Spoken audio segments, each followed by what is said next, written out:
Hello and welcome back to Introduction to the Philosophy of Religion. You may remember I mentioned last week that in pre-colonial Africa, ideas were transmitted orally rather than in writing. Now this is generally true, but one exception to it is Ethiopia, which has a written tradition going back thousands of years, with various works written in the native language Ge'ez. Two of these are philosophical works from the 17th century, one by Zara Yacob and the other by his student Walter Haywat. Both works have the same title, namely Treatise. And for this segment we're going to focus on Zara Yacob's treatise, which of the two has the greater focus on religion.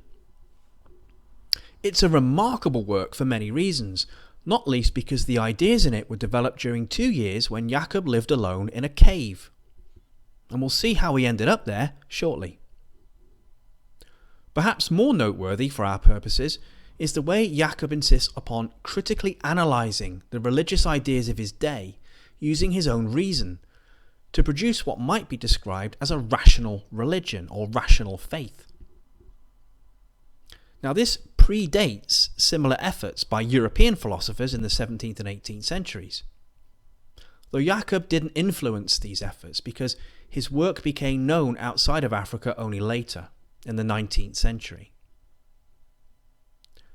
We'll understand his treatise better if we start by considering the circumstances in which it was written. Now, at the time Zara Yacob wrote his treatise, Ethiopia was in religious turmoil. The established religion was Coptic Christianity, which had been the state religion ever since the 4th century. And this makes Ethiopia one of the first countries to adopt Christianity. Islam then came to the country in the 8th century, and it made some inroads, but it didn't displace Coptic Christianity as the state religion. Then in the 16th century, Portuguese Jesuits came to the country. And Jesuits are a religious order of the Catholic Church known for their missionary work. Eventually, in 1622, the Jesuits succeeded in converting Susenyos, the king of Ethiopia, to Catholicism. While a number of the king's subjects followed suit, the vast majority of Ethiopians did not, preferring to remain Coptic Christians. And this led to revolts against the king, which were brutally put down by the king's forces, with thousands being killed. This is the backdrop against which Zara Yacob wrote his treatise. Now the treatise is an autobiographical work, and all our information about Yacob comes from what he tells us about his life and ideas. We'll start by outlining the events of his life before moving on to consider his philosophical ideas. In the first chapter of his treatise, Yacob explains that he was baptized as a Coptic Christian, and he was an excellent student. As a young man, he spent a long time studying the Coptic interpretation of the Bible alongside the interpretation of the Frang, which is his word for the foreigners, the Portuguese Catholics. Yacob discovered that the interpretations of both groups did not agree with his own, and he'd reached his own interpretation by the use of reason. But to avoid disputes, he kept his opinions to himself. And that was a shrewd move, because by this time the king of Ethiopia had converted to Catholicism and the persecution of Coptic Christians had begun. In the middle of all this, Yacob decided to become a teacher of the scriptures. But he taught neither the Coptic nor the Catholic view of the Bible, instead interpreting the Bible in his own way. And this inevitably caused him problems. He explains that while he was teaching the interpretation and interpreting the books, he would say the Frang say this and this, or the Copts say that and that, but he didn't say this is good and that is bad. What he did say is that all these things are good if we ourselves are good. And in the end, he was just disliked by everyone. The Copts took him for a Frang, and the Frang took him for a Copt. So effectively, his method of teaching meant that the Catholics took him for a Coptic Christian, while Coptic Christians considered him a Catholic. So they both hated him. Matters came to a head when a Catholic priest told the Ethiopian king that Yacob was plotting to overthrow him and then expel the Portuguese in order to make Coptic Christianity the state religion again. When Yacob found out what the king had been told, he fled to a remote part of the country and he set himself up in a cave where he lived in seclusion for 2 years, spending his time meditating and praying. In 1632, the king finally stopped his attempts to make all of Ethiopia Catholic, and this brought an end to the religious battles between the Catholics and the Copts. This allowed Yacob to come out of hiding, and he spent the rest of his life writing for locals in the town of Enfras, and he would tutor 2 children there, one of whom was Walter Haywat, who later encouraged Yacob to write his treatise. Now, Jacob's treatise was written in 1667, when he was in his late 60s. But the philosophical ideas in it were developed more than 30 years earlier, during his 2 years in a cave, so between 1630 and 1632. And the catalyst for his reflections was the religious disputes of his age, which led him to critique the scriptures of Judaism, Christianity, and Islam, and develop a kind of religion of reason in their place. So let's look at this in more detail.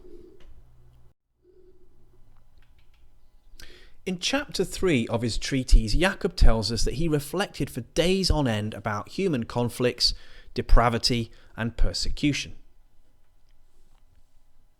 He prayed to God for answers, and one day found himself wondering whether there actually was a God to hear his prayers. His doubts were dispelled after he considered what we might today construe as an argument for God's existence. This is his argument, and I'll read the whole thing. He asks, "Who created me? Was I created by my own hands? But I didn't exist before I was created. If I say that my father and my mother created me, then I must search for the creator of my parents, and of the parents of my parents, until they arrive at the first, who were not created, as we are, but who came into this world in some other way, without being generated. For if they themselves have been created, I know nothing of their origin unless I say, he who created them from nothing must be an uncreated essence, who is and will be for all centuries to come, the Lord and Master of all things, without beginning or end, immutable, whose years cannot be numbered." So the argument begins with Jacob's own existence. He assumes there must be some cause for this, which means he assumes that he is not uncreated. So the question is, who created him? And he quickly rules out that he created himself, presumably because there was a time when he didn't exist. And when he didn't exist, he was obviously in no position to create himself.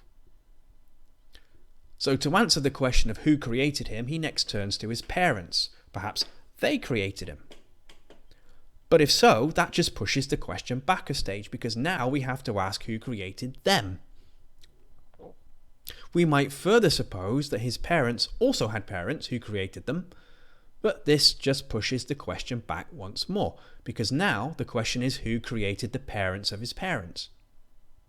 And there's the risk of an infinite regress here, where the creation of each set of parents is explained by another set of parents, and so on, without any end. In Jacob's argument, the only way to stop the infinite regress is to invoke something that was itself not created, namely God. The argument seems to rely on the idea that any existing thing is either created or uncreated. And if there are created things, then there must be something uncreated somewhere down the causal chain. In other words, that there can't be just created things creating other things forever. The implication is that an infinite regress of causes is impossible. Though it's worth noting that Yacob doesn't explain why it's impossible. It's also worth noting that this argument for God's existence is aimed at himself, not at other people. Yacob entered the cave as a firm believer in God. Then his faith was shaken a bit when he thought about, the religious disagreements and human depravity, and then the doubts were dispelled by this argument. As such, it's probably best not to view the argument as a kind of formal proof or demonstration of God's existence. It's probably best to view the argument rather as an objection to Jacob's own doubts.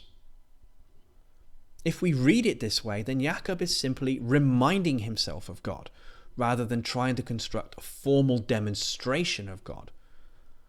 Constructing a formal demonstration is the sort of thing that someone would try to do if they were faced with atheists, for example, but that isn't the case here. Now, in the same way, Yacob takes his own rationality and that of other humans as a reminder of God's existence as well. How did he come to have reason? Well, it must be because God created him and other humans that way. Jacob's stress on reason is important, as we'll see. So with God now firmly back in place, Yacob then turns his attention to different religions and their different scriptures. The problem here is that each religion claims exclusive truth for itself. The Jews say they are right and others are wrong. The Muslims do the same, as do the Coptic Christians and the Catholics. So how is one to judge between them? The problem, he realizes, is that people do not investigate the truth for themselves. Instead, they simply accept whatever their own tradition says that they should accept. But Yacob doesn't think that this is the right way to proceed. In his view, God endowed human beings with reason so that they can investigate God and creation for themselves and work out what is true and what is false, if they want to. Yacob accepts that some choose not to investigate things. They would rather just accept what their tradition says and leave it at that. Why is that? Well, investigating things for oneself is difficult, of course.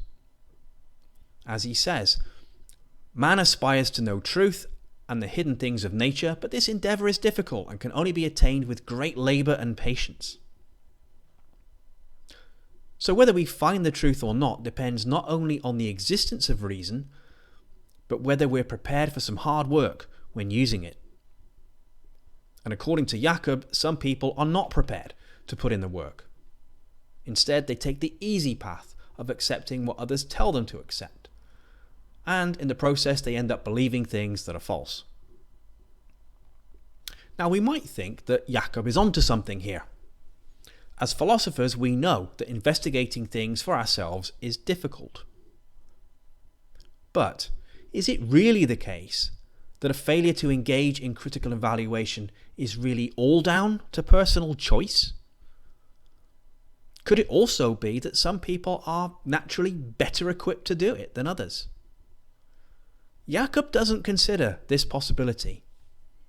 Apparently, he assumes that all humans are equally capable of engaging in rational reflection and evaluation. In any case, after telling us how difficult it is to uncover the truth using our reason, Yacob then says, "To the person who seeks it, truth is immediately revealed." Now this rather makes it sound as though the truth is in fact quite easy to find, so long as we want to find it.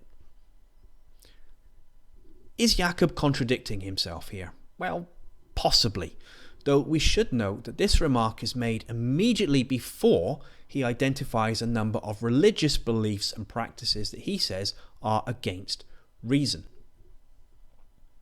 So in saying that the truth is immediately revealed to the one who seeks it, Yacob may mean that once one has committed oneself to reason and put in the hard work to figure things out, it's then easy to spot false claims and erroneous practices in religions.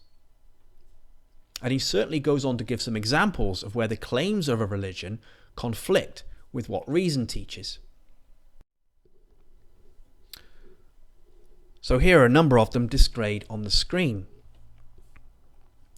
So to take one example, He thinks that in Christianity and Islam, the religious claim found in Scripture is that fasting is required, but that if we listen to what reason says, we realize that fasting is unhealthy, there's no good reason to abstain from food, and we should just eat whenever required for our sustenance.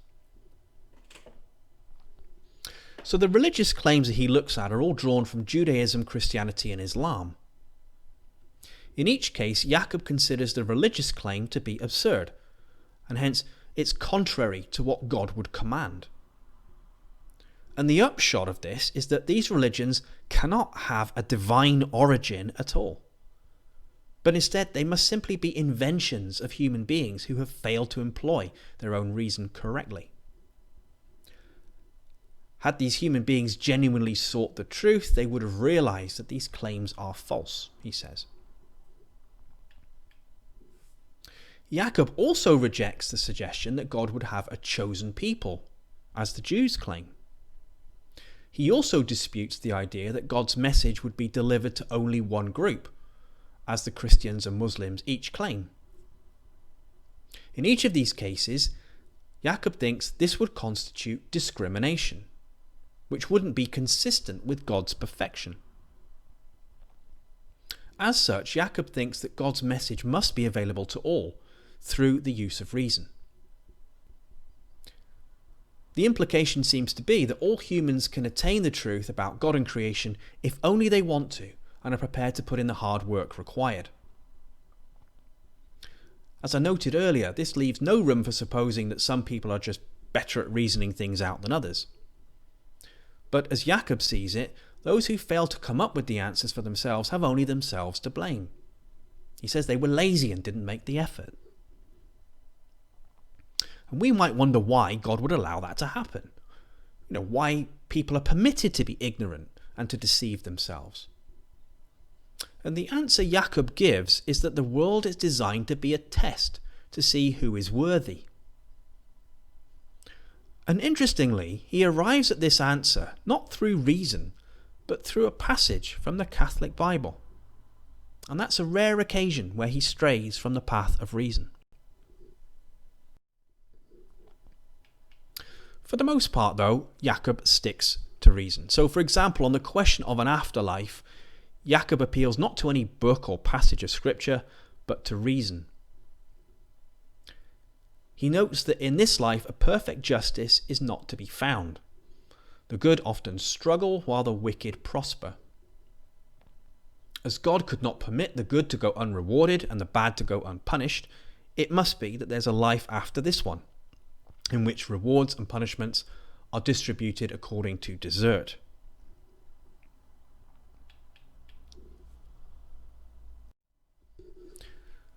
Now, it's notable that in spite of the privilege Yacob gives to reason over Scripture, many of the claims he makes on the basis of reason are also to be found in Scripture. So, for example, he thinks that reason can tell us the following rules: to worship God and love others as ourselves. Do not unto others as you would not like done unto you. To not kill, not steal, not lie, or not commit adultery. He thinks reason can give us all of those rules. Unfortunately, though, he doesn't explain how he arrives at any of these rules through reason. So perhaps he thinks they're obvious. Though whether everyone would think them obvious is rather more debatable. In any case, all of these rules, which he thinks we can work out via reason, are also to be found in Scripture, suggesting that he thought reason and Scripture often point in the same direction. However, Yacob does highlight some claims in Scripture that reason does not support, and we've seen some of these already about polygamy, about slavery and fasting, for example. And Yacob also adds the commandment about observing the Sabbath, the day of rest. As reason says nothing of the observance of the Sabbath, as he puts it, Yacob thinks the commandment about it can be safely ignored. But here again, perhaps he moves a bit too quickly than we might be comfortable with. For even if we agree with him that reason says nothing about resting on Saturdays, which is the Jewish Sabbath, or Sundays, which is the Christian, Even if reason doesn't tell us anything about that, perhaps reason might tell us that it's a good idea to have a day of rest, just so that we don't work ourselves into the ground.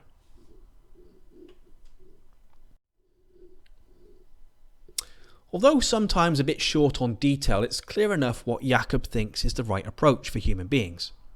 They should follow the path of reason. And a couple of things are worth noting here by way of a conclusion. First, Yacob often uses reason in a negative way, as a filter to weed out false religious doctrines from the true ones. He doesn't use reason to add any new doctrines to a religion, only to remove some of the ones that are already there. The second thing to note is that by following this approach, what Yacob ends up with is a religion with no distinctive doctrines of Judaism, Christianity, Islam, or any other of the world religions. So, despite his Christian background, the religion that he ends up defending in his treatise excludes distinctively Christian ideas like the virgin birth, the incarnation of God in Jesus, the Holy Trinity, original sin, and so on and so on. So what he offers is a true, rational religion, a religion in which the only acceptable doctrines are those that agree with reason.